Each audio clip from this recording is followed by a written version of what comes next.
Good morning, ladies and gentlemen, and welcome to the Libertine Holdings PLC Admission to AIM investor presentation. Throughout this recorded presentation, investors will be in listen-only mode. Questions are encouraged and can be submitted at any time via the Q&A tab situated on the right-hand corner of your screen. Please simply type in your question and press send. The company may not be in a position to answer every question it receives during the meeting itself. However, the company will review all questions submitted today and publish responses where it is appropriate to do so. Before we begin, I would like to submit the following poll, and if you give that your kind attention, I'm sure the company will be most grateful. I'll now like to hand you over to Sam Cockerill, CEO, and Gareth Haig, CFO. Good morning to you both. Jake, thanks very much, and good morning. I'm very pleased to be here. My name's Sam Cockerill. I'm Chief Executive of Libertine, and I'm joined by Gareth Haig, who is Libertine's CFO. As you know, in December, we raised £9 million in conjunction with Admission to AIM to fund our technology and business development through to profitability following commercial product launch. In today's presentation, we're introducing the company's business and technology as we did in our investor presentations leading up to our IPO. Now, I'm a mechanical engineer, and I started my career making high-performance race engines with Cosworth. But before forming Libertine, I worked for one of the UK's largest biofuel producers, and that's where I realised the future of transport is going to involve a complex and diverse range of renewable fuels working together with battery electrification, and that new technology solutions will be required to generate clean power from these renewable fuels. Before we get started, of course, I have to draw your attention to the disclaimer text you can see here, and you can digest that in your own time when the slides are available afterwards. So we need to decarbonise all sectors of our economy, and that includes the trucks that move our goods around. Battery-only electrification is not a universal solution for trucks. We have the technology to complement battery electrification that will solve this problem. Heavy-duty vehicle makers, OEMs, face many unknowns that impact their future product plans. And so they look to powertrain OEMs, engine makers like Cummins, who are developing a portfolio of technologies to meet these needs. Libertine has developed one such technology, a linear generator technology solution for powertrain OEMs, enabling efficient and clean power generation from renewable fuels. We have a capital-light route to market and scale-up model via intellectual property licensing, and already we've generated early revenues through application engineering, prototype, and low-volume manufacturing. And through this, we're establishing a position with powertrain and industrial OEMs as a valued partner for the development of clean power technology for clean power solutions using this linear generator technology. And so, yes, we were successful in December, raising £9 million in conjunction with our admission to AIM, which, as I say, we're expecting to fund our technology and business development costs through to profitability.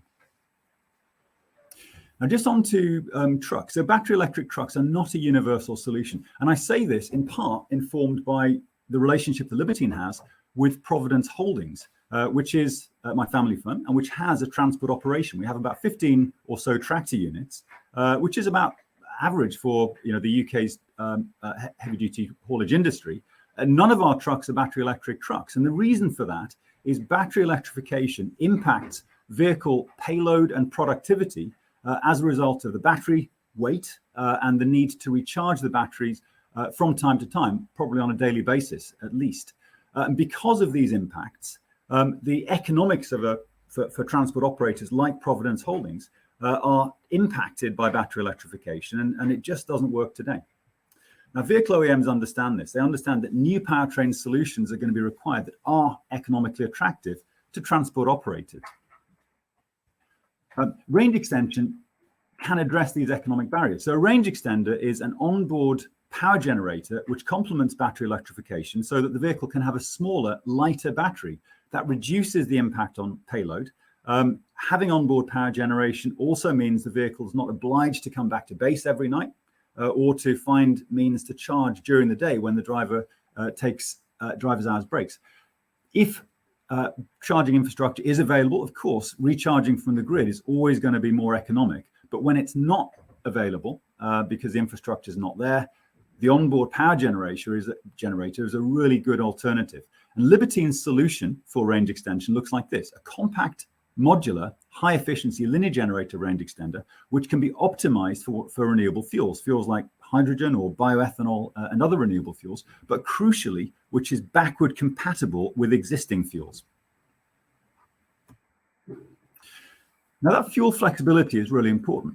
If we look at alternative range extender technologies, conventional internal combustion engines, of course, you can make a conventional internal combustion engine range extender, and there are many examples of that.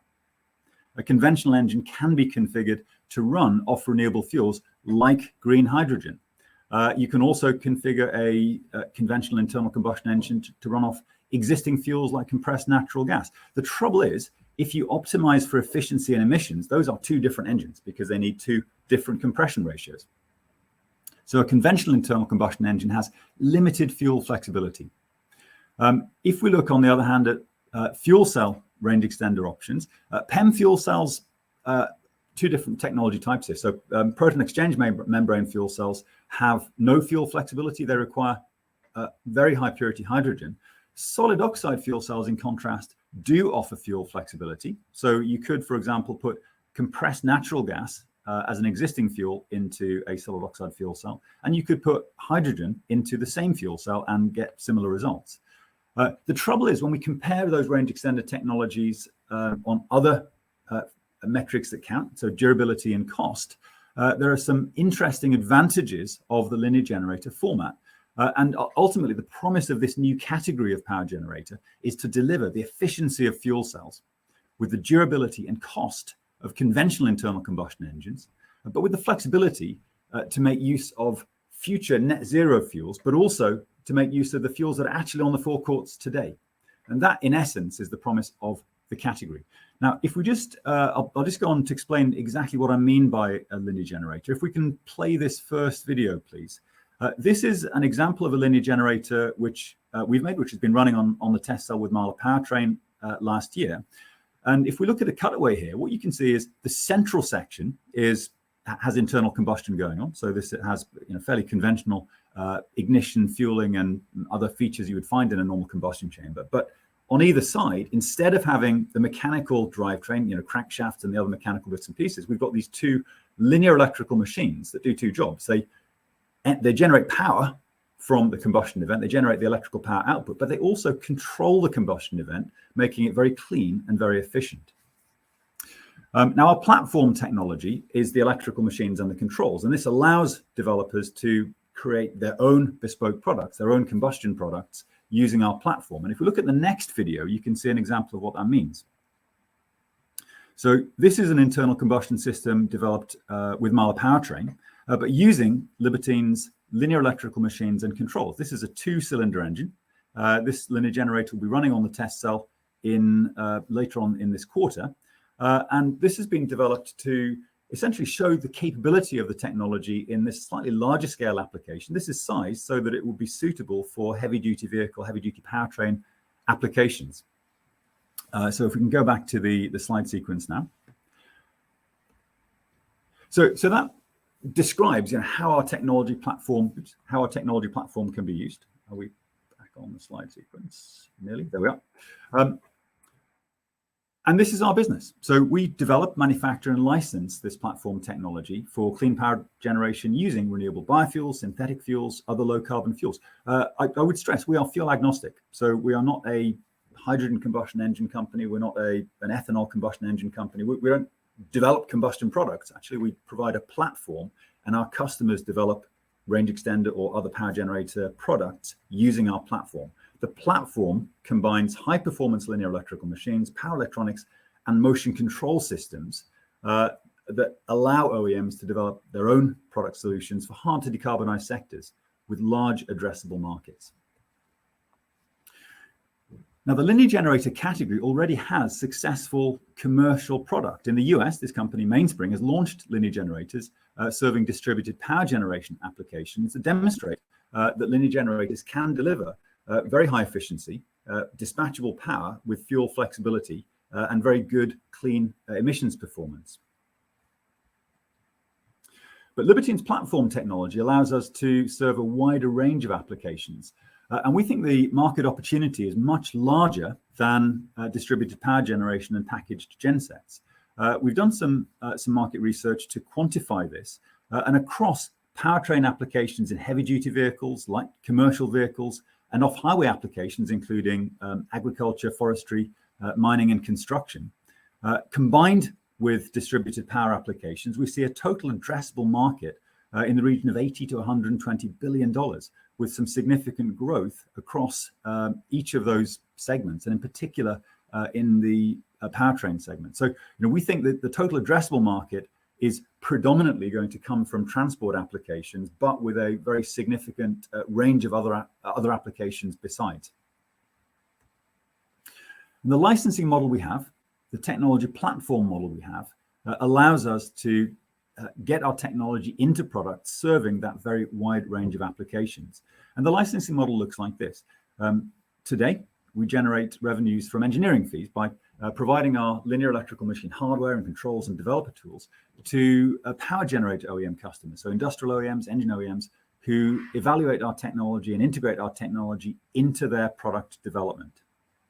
Secondly, in future, we expect to receive a proportion of our income from manufacturing IP license fees, supplying our platform technology to the manufacturers of electrical machines and control platform hardware, embodying our intellectual property, so that the power generator OEM customers have supply chain equipment, have supply chain subsystems that they can tap into. And thirdly, when we start to see linear generator products entering the market using our technology, we expect to secure unit royalties on every linear generator product or system sold that uses our technology.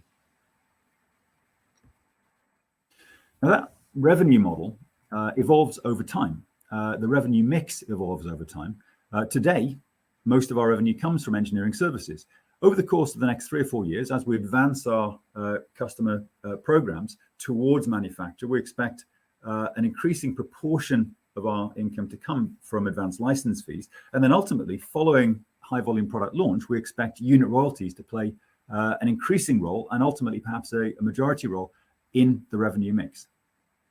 And that evolution means our focus as a business evolves over time. Today, much of our activity is focused on joint product development, joint engineering activities with our OEM clients. In future, as those programs progress, we expect increasing proportion of our activity to focus on manufacturing development. And then ultimately, as production starts, our activity switches to supporting further enhancements to the product's manufacturability, its economic cost of production, and the quality in production to enable our customers to achieve the full potential in their manufacturing supply chains. Now, over that period, the type of relationships that will drive value for us as a business are all centered around our relationships with engine makers, with power generator OEMs, and the engagement with those businesses. But of course, it's also significant that we are engaging with end product OEMs, so truck makers and bus makers, talking to those companies and talking about the potential to form vehicle demonstration programs and so on, because that helps evidence the utility and the value of our technology in those end products, which is valuable for us, but which is also valuable for the business case that needs to be made by each of our power generator OEM customers. Similarly, it's important that we engage with manufacturing partners so that the equipment which power generator OEMs will need, the electrical machines, power electronics, motion controllers, are available when they are entering manufacture, so they have the means to buy in the subsystems that they need to build linear generator products. And across the board, strategic development partners, and I would include in that example, Mala Powertrain, who we've been working with over the course of the last year, in order to demonstrate our technology, not only to our customers and to our future prospective customers, but also to the customers that Mala Powertrain serve, which helps to improve the profile of our technology. And over the course of 2022 and beyond, we would expect to see an increasing amount of news flow in relation to each of those 4 types of customer and partner engagement. So we would expect news in relation to power generator product joint development and demonstration programs and agreements, in relation to the manufacturing partners that we're speaking to and we're working with at the moment, and in relation to the truck and bus manufacturers with whom we're expecting to form vehicle demonstration programs in the coming years. We would also expect to make further announcements in relation to strategic development partners, which will help expand our reach and improve the profile of our technology to get it into the hands of power generator OEMs around the world. Just some examples here of customers and potential customers that we are talking to at the moment. First example is a well-known Indian truck and bus manufacturer, so also serving global markets. And they would fall into the category of both an end product OEM, but also a power generator OEM, because today they make their own engines. And I think it's quite significant that in the automotive industry, there are lots of examples of companies that are integrated like this. And there are also an increasing number of examples of pure play powertrain businesses serving end product businesses. So we deal with both. The second example is an existing customer, a Swedish renewable energy company, in this case focused on stationary renewable power. So here we're looking to take that development into the next hardware phase in the course of the next year. And a third example is an Australian infrastructure investor, but who also have interests in bus and bus and off-highway applications and interest in hybridization of those applications. A couple of strategic partners. So the Italian developer of motorcycle engines, we've actually mentioned in our admission document, is OMI. And OMI develop internal combustion engines for light vehicles, 2- and 3-wheelers, focusing on the Asian market. And they've determined that linear generators could be a very significant way to hybridize some of the applications that they serve. The final example here is a UK developer seeking to form a hybrid electric bus demonstration program for the Taiwanese market. And across the board, you can see there's very international flavor to the kind of inquiries and the kind of engagement that we have, and also very diverse in terms of the type of applications that are being identified as being suitable for linear generators, which in my view really helps to corroborate the idea of Libertine bringing a platform technology which can be used to serve each of these different applications with common technology components. We've got a very secure intellectual property base. We've got over 30 granted patents now, with a further 19 national phase patents pending. In the past, we've completed programs in the US, in Europe, in Asia. We have joint business development activities now underway with Mahler Powertrain. And we've signed a framework agreement with a Fortune 50 industrial OEM, which we mentioned in our admission document as GE. And that development, the engineering development around that, is now underway. Just to put this into context, in the history of Libertine to date, up until March 2021, our cumulative revenues were £2.6 million. And we're expecting to top that this year with around £3 million of revenue in the financial year 21-22. So this really shows the extent to which our commercial traction has accelerated just in the last year, and through which we're establishing this position as a valued partner for clean power technology development for renewable fuels. A little bit about the team. So I've given you a bit about my background before forming Libertine. I'm joined by Gareth today, who came to us in the middle of 2021, having previously led a business through the process of admission to AIM, and also been the CFO of another business that was publicly listed. We've also on our Libertine Holdings board got Keith Jackson, who is chairman of Ilika, a battery technology business, and that really highlights our view as a board that linear generator technology complements battery electrification. Doug Montgomery, our non-executive director, has been with Libertine for a long time, is also an investor in Libertine, and his background is with Wood Mackenzie, through which he has a great insight into the challenges and the opportunities of the coming energy transition. I'll close out here, and then we can move on to Q&A. Just to summarize then, so we've developed a proprietary linear generator technology platform which allows OEMs to develop products for hard to decarbonize sectors with large addressable markets. We have a capital light licensing model. We bring this technology through licensing to OEM customers and manufacturing partners. Already we've generated strong customer engagement in 2021, establishing Libertine as a valued partner in our technology field. And we've successfully raised £9 million in December of last year in conjunction with our admission to AIM, which really positions the business well now to fund our technology and business development plans through to profitability. So with that, let me close out the slides and very interested to answer any questions that are arising. Sam, Gareth, thank you very much for your presentation this morning. Ladies and gentlemen, please do continue to submit your questions using the Q&A tab situated on the right-hand corner of your screen. But just while the team take a few moments to review those questions, I'd like to remind you that a recording of this presentation, along with a copy of the slides and the published Q&A, can be accessed via your investor dashboard. Sam, Gareth, we received a number of pre-submitted questions ahead of today's event, and I wanted to start off the Q&A session with these. The first one reads as follows. Why hasn't this technology reached the mass market yet? Yeah, so it's a good question. I mean, linear generators, or a couple of decades back, they would have been called free piston engines. The idea of a linear generator has been around for a long, long time. Companies have attempted to develop and bring to market linear generators in the 1980s and the 1990s, and concerted efforts were made in the early 2000s. So, companies like Volvo developed a linear generator, actually together with Sheffield University, in a program that concluded in about 2004. General Motors developed linear generator technology with Sandia Labs in the early 2000s as well, and many others besides.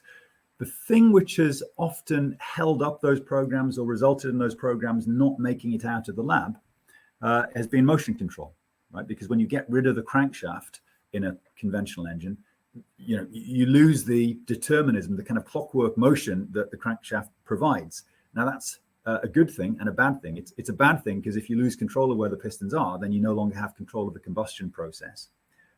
It's a good thing if you can control where the pistons are, and then you've got software flexibility, right? Then the engine is now much more capable. It's possible to make engines that are much cleaner and much more efficient. But without motion control, you can't realize those benefits. And that's really what's held up those programs. Two things have changed that now really changed the game for linear generators. One is on the market side and one is on the technology side.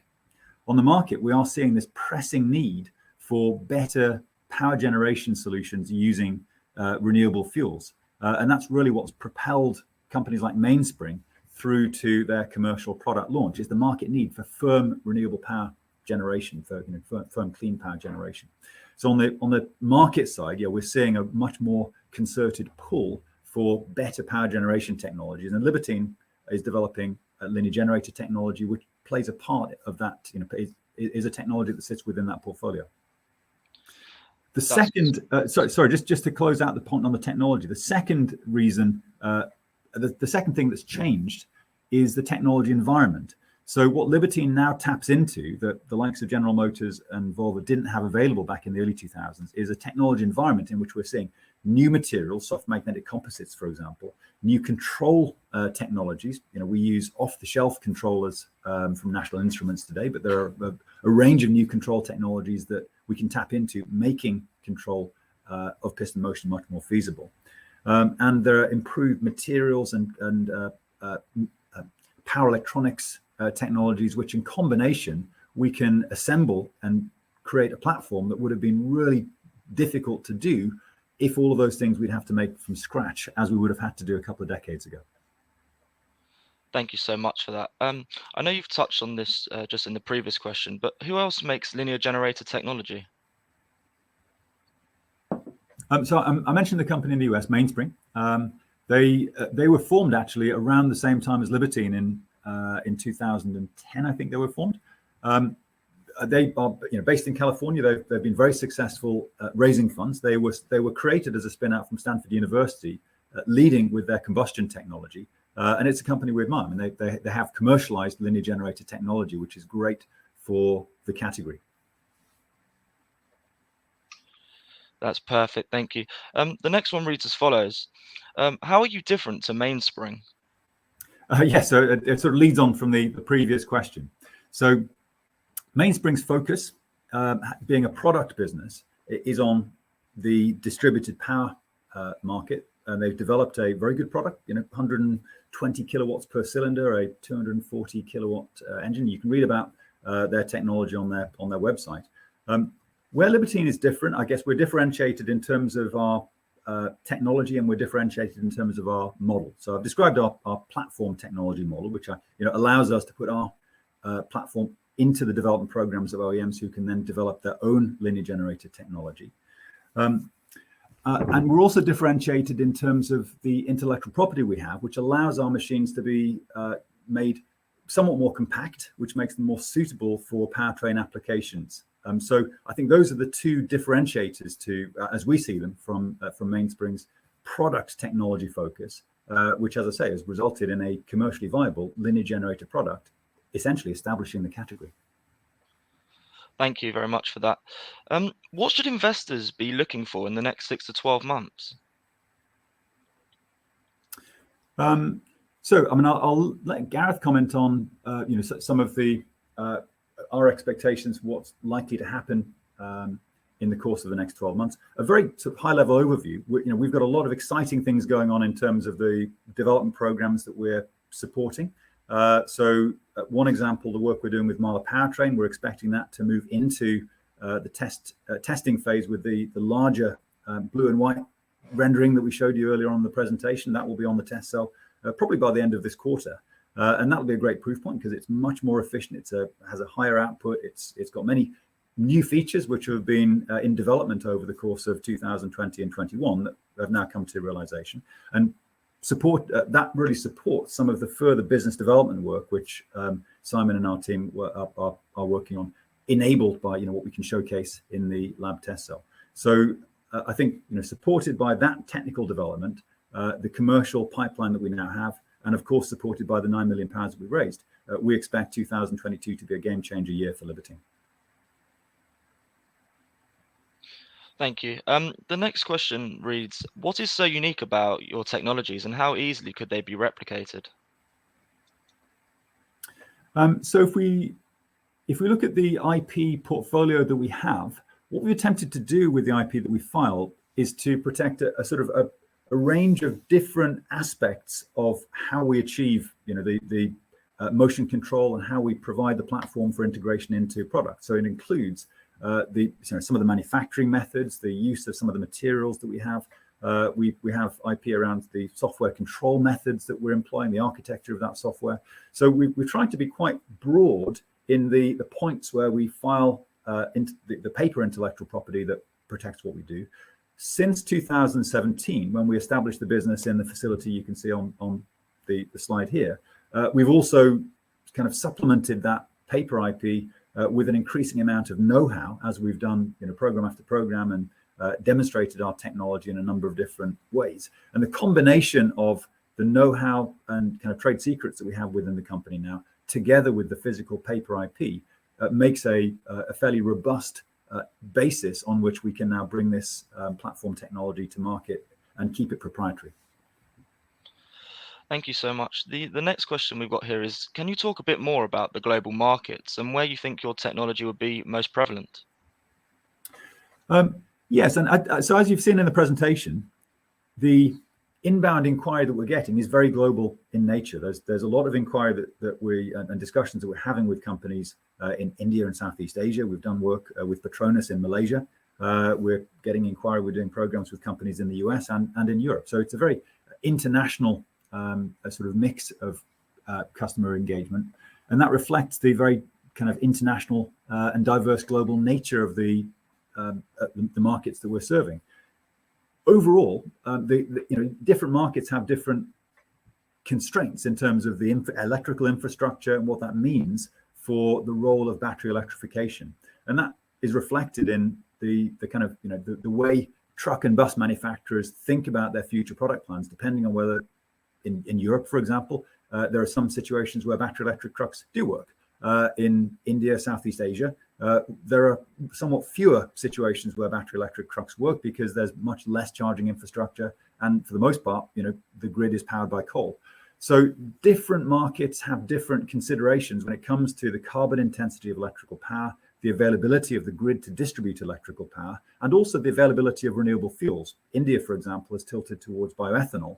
And those considerations are all different in different markets, which is why a platform technology that can be sort of configured according to the different needs in different markets has such strength. Thank you for that. The last pre-submitted question that we have here is, what is your peer group? I would say it depends, right? I should have a stronger answer than that. The linear generator category is in its, it's in its early stages. Mainspring, we'd like to think as a sort of peer, but actually they make a product and we make a platform. So Mainspring rightly would be a peer to our customers who would be developing linear generator products rather than a peer to Libertine. If we look at other companies who are making linear electrical machines, so companies like Moog, who make very good linear electrical machines, we look carefully at why a customer might choose to work with Libertine rather than working with a company like Moog. And part of that comes down to the way we target the performance of our electrical machines towards linear generator applications. That means they have to have certain features in terms of the motion control capabilities and also the integration of those capabilities with client controllers and the integration of the physical hardware with client application technology.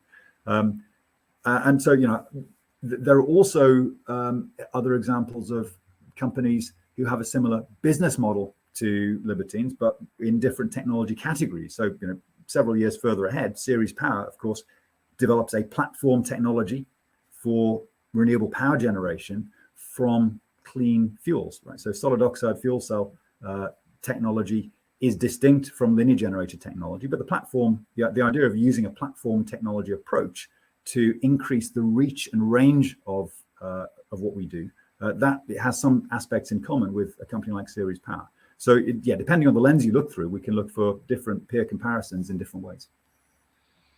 Thank you very much for that. Sam, Gareth, as you can see, we've also received a number of questions throughout today's presentation, and thank you to all investors for submitting their questions. Could I please ask you to read out the questions and give a response where it's appropriate to do so, and then I'll pick up from you at the end. Thank you so much. Yeah, so well, thanks to Adam F, who's put a number of questions in. I'll just pick the first one up there, which relates to long history of free piston technology and back to the 1920s, and what that means for the remaining kind of technical journey, the development journey to come. It's absolutely right to look back to all the way back to the 1920s, when the very first patents around free piston technology started to come out.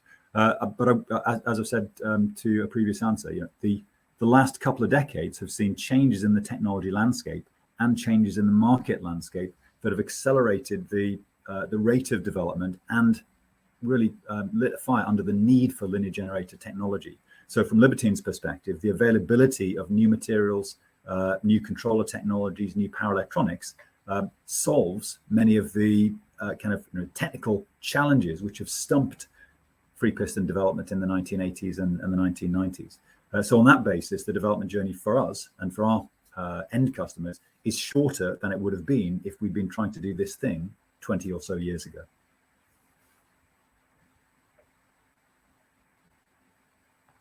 I'll just pick up one other question then from Adam. So the question is, in addition to form factor benefits, can you quantify the weight benefit compared to internal combustion engine range extenders? Now that's an interesting kind of question that comes right to the heart of the technology. A linear generator is differentiated on the basis of from a conventional internal combustion engine on the basis of its fuel flexibility, its efficiency, and how cleanly it can generate power from renewable fuels. I think in terms of power density, we would expect that a linear generator could ultimately achieve parity with a conventional internal combustion engine, but power density is probably not one of the leading differentiators to that existing technology. And the same kind of considerations you can look at for fuel cells. If you really wanted to go for power density, there are other technologies that out there that can achieve very high power densities, but often the power density is not the thing that drives the economics for the truck operator or for the distributed power generation. It's a basket of characteristics which in combination determine how profitable the truck is to operate on any given day. And that's why the metrics that we focus on are those metrics that feed into the powertrain and the vehicle economics, which are how much battery can be got rid of if you have a capable range extender linear generator on board, and when you look at the overall cost of operating the vehicle using battery electrification where it's available and using renewable fuels at other times, what aspects of the efficiency and the packaging and so on allow the truck to be as profitable as a conventional truck. do you want me to pick the question up from Andy M? So Andy M asks, how does the sales process work and what visibility of revenues do you have? Is it all contracted, and can you give an overview of how you see it panning out? So thank you for that question, Andy. As we said in the presentation, our commercial traction is increasing, and we've given in the presentation some examples of the business development opportunities that we're working on at the moment. And substantially all, if not probably all, of those opportunities have come to us. We've not had the capabilities and the resources to market ourselves externally. So all of the business development opportunities are people that have found us and come to us. They've determined that our technology is what they need to operate their product. At the moment, with those business opportunities, we are at capacity. And so we've got to be selective on the ones that we work with. And the main filter that we apply to those business development opportunities is looking at the opportunities and seeing which ones we see working through that phase of engineering services through to license and volume product launch, such that we are earning a license on each one of those, a license fee on each one of those trucks that are rolling off the production line. In terms of the opportunities that we're working on at the moment, we mentioned the joint development framework that we've got with GE at the moment, and that is a framework that works in how we've set it out in our model. So we are working on engineering services revenues at the moment that help GE integrate our technology into the product that they are looking to build. And Joe does ask about the GE framework, and just to pick that question up as well, we can't say too much about that at the moment. GE are understandably secret on what they are making and what they are, the product that they're using our technology for, but it fits exactly into the space that we've talked about here already. And we are working on that contract with them, as we say, in the way that we've set out in our business model. So we are working on engineering services, helping them to integrate our technology into their product with a view and an expectation of getting through to commercial product launch and then taking a volume license fee on each one of those products as it gets into the marketplace. Sam, Gareth, thank you for that. And I think you've actually addressed all those questions that you can from investors.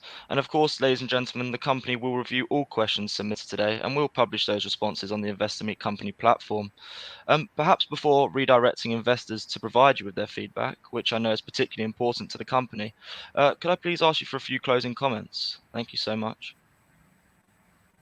Yeah, absolutely. So we're really excited by the prospects that we're now looking at for 2022 and beyond.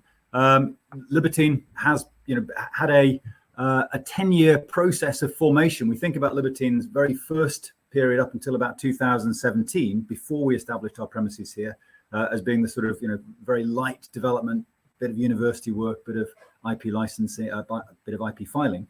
The period from 2017 until 2021, supported by the investment we took from the Northern Pass Investment Fund, is really where we've started to generate the traction that we now have. But throughout that period, a very significant part of my time has been spent raising small amounts of funds from angel investors.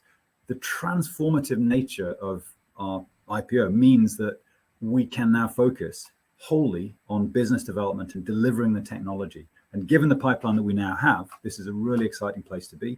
Given the need for our technology and the role our technology can play on the path to net zero and beyond, this is a great time for Libertine. I'm really excited by our prospects and hugely thankful to the investors that are sharing our vision and coming along for the journey.